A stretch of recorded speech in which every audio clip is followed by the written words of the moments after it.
تعال نشوف مع بعض خطوات العلاج العملي.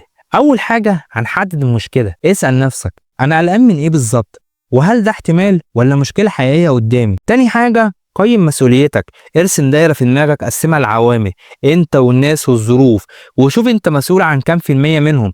لو بتقول نفسك 100% هتتعب على الفاضي. تالت حاجة اشتغل على الحل مش على الخطر. بدل ما تسأل نفسك هو انا ليه فشلت، اسأل ازاي انجح.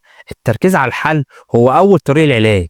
رابع حاجة سلم نفسك، مش بمعنى الاستسلام، لكن سيب الفكرة تعدي، ما تحكمش عليها وما تحاربهاش. خليك زي البحر كده، الموجة تيجي وتمشي. خامس حاجة خصص وقت للقلق، اختار وقت كل يوم نص ساعة تسميه ده وقت التفكير. أي فكرة تيجي قبلها قول لنفسك مش دلوقتي، هفكر فيها في وقتها. هتتفاجئ إن أغلب الأفكار هتختفي لوحدها أصلا. سادس حاجة تقبل المجهول والإيمان بالقدر.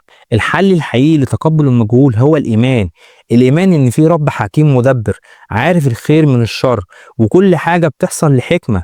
لما تؤمن إن القدر كله خير هتعرف تطمن حتى للمجهول. وزي ما سيدنا محمد صلى الله عليه وسلم قال: عجبا لأمر المؤمن إن أمره كله خير، إن أصابته سراء شكر فكان خيرا له، وإن أصابته ضراء صبر فكان خيرا له. اعمل لايك واشترك في القناة وفعل زر الجرس عشان يوصلك كل جديد إن شاء الله. والسلام عليكم ورحمة الله وبركاته.